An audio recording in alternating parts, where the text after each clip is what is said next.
Who does not know the heroic tales of Rani Lakshmibai, the Queen of Jhansi? Such is her legacy that even today, young girls in the country are given example of her fearlessness and gallantry while growing up. So let's listen to the story of courage, bravery and patriotism of Rani Lakshmibai recorded in golden letters in the pages of Indian history. On November 19, 1828, in Varanasi, a girl was born to Morupant Tambe and Bhagirathi Bai. The girl was named Manikarnika. Lovingly known Manu, she grew up to be a lively and spirited young child who was loved by one and all. In fact, such was her playfulness that she ended up earning the moniker of Chabili. When Manu turned 4, tragedy struck the family when her mother unexpectedly passed away. Her father, Morupant, was left with the sole responsibility of raising the young girl, and he had very unconventional methods in this regard. Instead of growing up with girls of her age, Manu's playmates were the legendary duo of Nana Sahib and Tatya Tope. What was even more interesting was that although both the boys were many years older, this didn't stop her from tagging along with them. Because of the environment that she grew up in, Manu was also educated and given warfare training alongside Nana and Tope, and she aced them proficiently. It so happened that one day, Nana Sahib was riding on his elephant. When Manu saw him, she also wanted to ride and made several requests, but to no avail.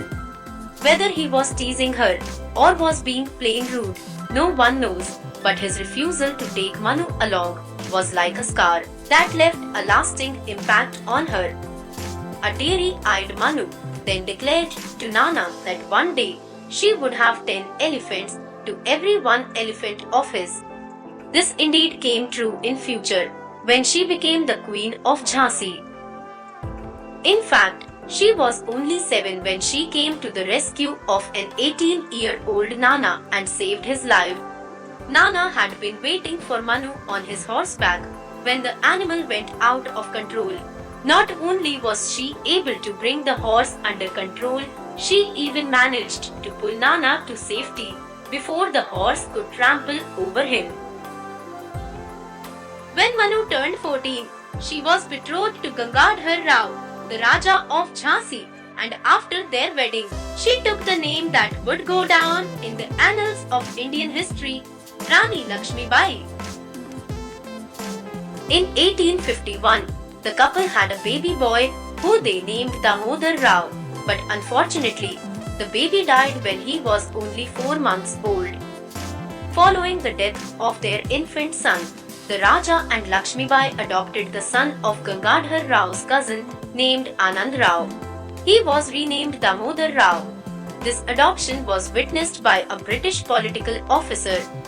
Raja Gangadhar Rao also gave a letter to the British officer requesting them to give Lakshmibai the government of Jhansi for the rest of her life. The Raja died in November 1853 and the British under Governor-General Lord Dalhousie applied the doctrine of lapse, stating that they would not recognize the adopted child as the legal heir of the Raja and would hence annex Jhansi to British territory. In reaction of the unfairness on the part of the British regarding her territory, Lakshmibai consulted a British lawyer and appealed for the hearing of her case in London. But this appeal was turned down. The British seized the state jewels of Jhansi and in 1854 gave Lakshmibai a pension of rupees 60,000 and ordered her to leave her palace at the fort. After being expelled from her palace, Lakshmibai was firm about protecting Jhansi from British annexation.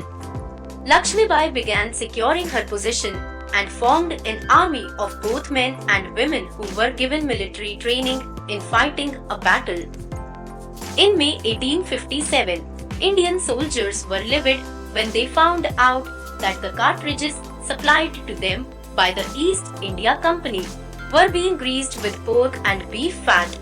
soldiers were required to bite off the paper cartridge containing the gunpowder to load into their rifles. Since pigs are taboo for Muslims and cows sacred to Hindus, the soldiers were extremely unhappy with the East India Company. This eventually led to India's First War of Independence breaking out on May 10, 1857. This war is also known as the Great Rebellion, the Sepoy Mutiny, and the Uprising of 1857, among other names. Right till January 1858, Jhansi was at peace. When the British finally arrived in Jhansi, they discovered that the fort had been well guarded. Sir Hugh Rose, who was commanding the British army, asked for the city to be surrendered with the threat that it would be destroyed. Lakshmibai refused to surrender and went on to defend Jhansi from the British. In March 1858, the British bombarded the fort but were met with heavy fire in return. Rani Lakshmibai fought fiercely in a battle that lasted for 2 weeks. Jhansi sent a request to Tatya Tope for help. An army of 20,000 soldiers headed by Tatya Tope reached Jhansi but were unable to match up to the British forces. The British were victorious and in April 1858 they captured the fort of Jhansi. Lakshmibai along with her son Damodar Rao escaped from Jhansi and reached Kalpi, where she joined additional rebel forces with Tatya Tope. Here, they occupied the town and prepared to defend it. The British attacked Kalpi on May 22, 1858, and Lakshmibai and Tatya Tope were defeated. Rani Lakshmibai along with forces of Tatya Tope moved on to Gwalior to wage a battle against the Maharaja of Gwalior, who had deserted the Indian rebels. A fierce battle unfolded between the Maharaja of Gwalior and Rani Lakshmibai. The Maharaja was defeated and Lakshmibai occupied the strategic fort at Gwalior. On June 17, 1858, near Phulbagh in Gwalior, British troops fought Indian forces being commanded by Lakshmibai. Rani Lakshmibai, dressed as a man, completely armed on horseback, began attacking the British troops. The British attacked back and Lakshmibai was grievously wounded. Since she did not want her body to be captured by the British, she told a hermit to cremate her. Upon her death on 18 June 1858, her body was cremated as per her wishes. So, this was the inspiring tale of Rani Lakshmibai, who stands out as the epitome of courage and valor. To the very end, she fought valiantly and even surprised the British with her grit and determination.